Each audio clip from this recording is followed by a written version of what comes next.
Hello बच्चों, आज हम लोग बीबीडी गेस पेपर से बिहार बोर्ड मैट्रिक की परीक्षा 2026 की तैयारी के लिए हिंदी का ऑब्जेक्टिव क्वेश्चन देख रहे हैं। तो जो भी बच्चे इस चैनल पर नए आए हैं, इस चैनल को सब्सक्राइब कर लें ताकि नए वीडियो का नोटिफिकेशन मिल सके और वीडियो को अपने दोस्तों के साथ ज़्यादा से ज़्यादा शेयर करें। तो हम लोग शुरू करते हैं चैप्टर हिंदी का। जनतंत्र का जन्म। जनतंत्र का जन्म किनके द्वारा? रामधारी सिंह दिनकर के द्वारा लिखे गए। किनके द्वारा? रामधारी सिंह दिनकर के द्वारा लिखी जो कविता है, इसका हम लोग ऑब्जेक्टिव क्वेश्चन आज हम देखेंगे। तो देखते हैं क्वेश्चन नंबर पहला। क्वेश्चन नंबर पहला क्या है? निम्न में कौन राष्ट्र कवि हैं? निम्न में कौन राष्ट्र कवि हैं? तो राष्ट्र कवि कौन है? तो इसके बारे में देखते हैं हम लोग। रामधारी सिंह दिनकर। रामधारी सिंह दिनकर क्या है? राष्ट्र कवि हैं। निम्न में से रामधारी सिंह दिनकर की रचना कौन है? निम्न में से कौन? निम्न में से रामधारी सिंह दिनकर की रचना कौन है? हुंकार। कौन है? हुंकार। निम्न में से कौन कविता भारत में जनतंत्र के उदय का जय घोष है? निम्न में से कौन कविता निम्न में से कौन कविता भारत में जनतंत्र के उदय का जय घोष है? कौन कविता है? तो जनतंत्र का जन्म। कौन सा? जनतंत्र का जन्म। सदियों को ठांडी बुझी राख। सदियों की ठंडी बुझी राख बुगा उठी। मिट्टी सोने का ताज पहन इठलाती। मिट्टी क्या है? सोने का ताज पहन इठलाती। किस कविता की पंक्ति है? किस कविता की पंक्ति है? तो जनतंत्र का जन्म। किस कविता का? जनतंत्र का जन्म। धूप बरसी पे अंतरिक्ष से नहीं फटी। धूप क्या है? बरसी पे अंतरिक्ष से नहीं फटी। क्या है? मिट्टी से। दिनकर के काव्य का मूल स्वर क्या है? दिनकर के काव्य का दिनकर के क्या है? काव्य का मूल स्वर क्या है? ओज एवं राष्ट्रीय चेतना। ओज एवं क्या है? राष्ट्रीय चेतना। सिंहासन खाली करो की सिंहासन खाली करो की जनता आती है। सिंहासन खाली करो की जनता आती है। किस कविता की पंक्ति है? किस कविता की पंक्ति है? तो जनतंत्र का जन्म। जनतंत्र का जन्म। कवि दिनकर किसके लिए सिंहासन खाली करने की बात करते हैं? कवि दिनकर किसके लिए सिंहासन खाली करने की बात करते हैं? किसके लिए? तो जनता के लिए। किसके लिए? जनता के लिए। कवि दिनकर के अनुसार कौन सोने का ताज पहनकर इठला रही है? कवि दिनकर के अनुसार कौन सोने का ताज पहनकर इठला रही है? कौन है? देश की मिट्टी। क्या है? देश की मिट्टी। रामधारी सिंह दिनकर कहाँ के रहने वाले थे? रामधारी सिंह दिनकर कहाँ के रहने वाले थे? कहाँ के? बिहार के रहने वाले थे। कहाँ के? बिहार के। दिनकर जी कवि के साथ साथ दिनकर जी कवि के साथ साथ गद्यकार भी थे। क्या थे? गद्यकार भी थे। दिनकर जी कवि के साथ साथ गद्यकार भी थे। जनतंत्र का जन्म कविता के कवि हैं। जनतंत्र का जन्म कविता के कवि हैं। रामधारी सिंह दिनकर। कौन है? रामधारी सिंह दिनकर। दिनकर को किस कृति के लिए दिनकर को किस कृति के लिए ज्ञानपीठ पुरस्कार मिला है?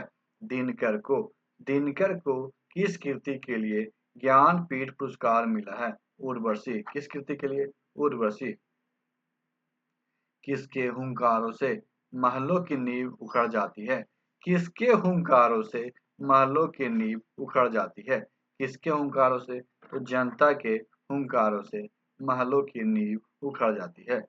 रामधारी सिंह दिनकर किस गांव के निवासी थे? रामधारी सिंह दिनकर किस गांव के निवासी थे? तो सिमरिया बेगूसराय के। कहाँ के?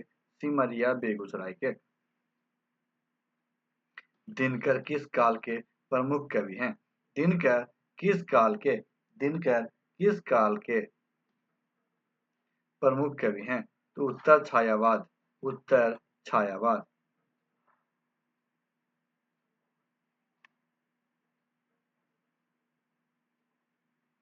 मिट्टी को अबोध मूर्त कौन है?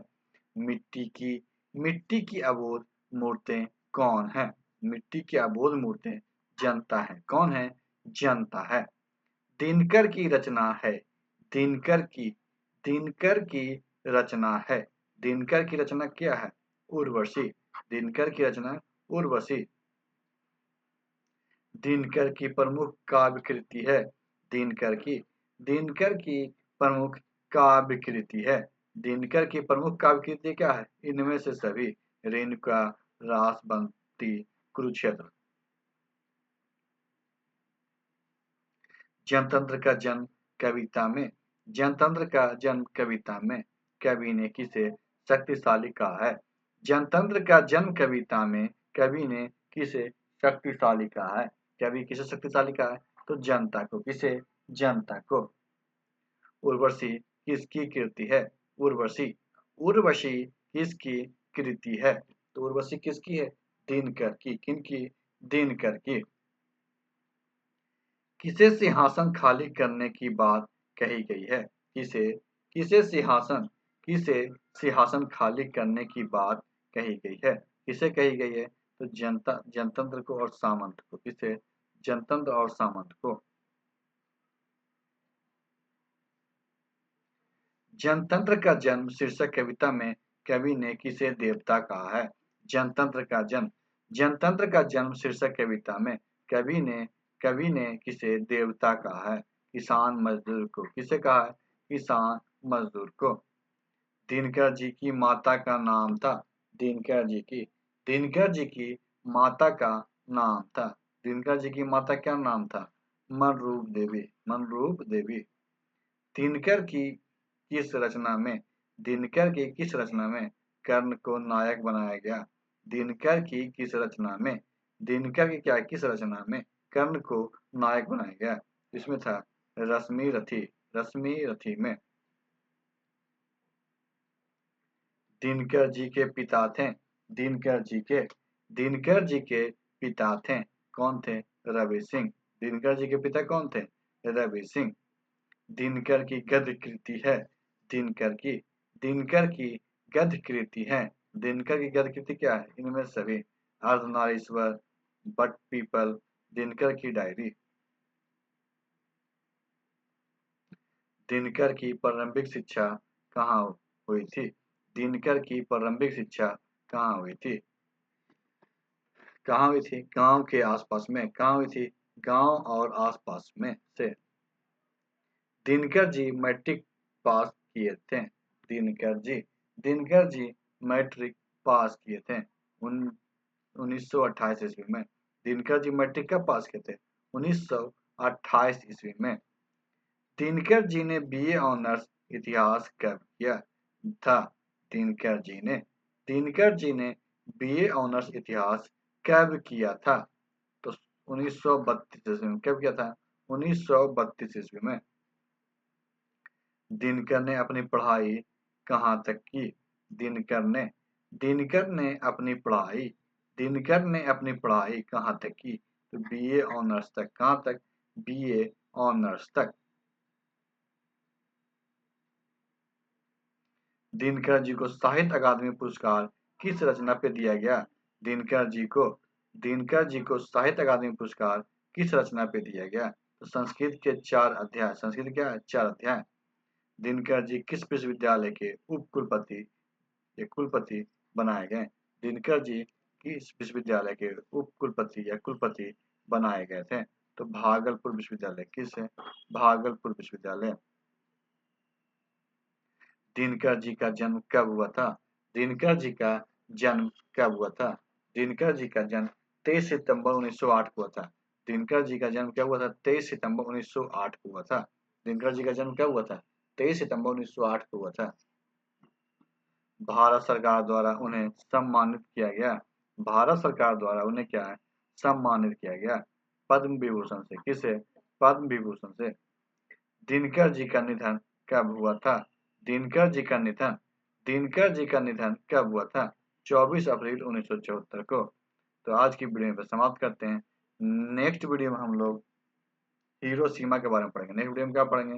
हिरोशिमा। हिरोशिमा के बारे में पढ़ेंगे। तो आज की वीडियो में समाप्त करते हैं। वीडियो अच्छी लगी तो लाइक कीजिएगा, दोस्तों का शेयर कीजिएगा और हमारे चैनल को सब्सक्राइब कीजिएगा। वीडियो देखने के लिए आपका धन्यवाद।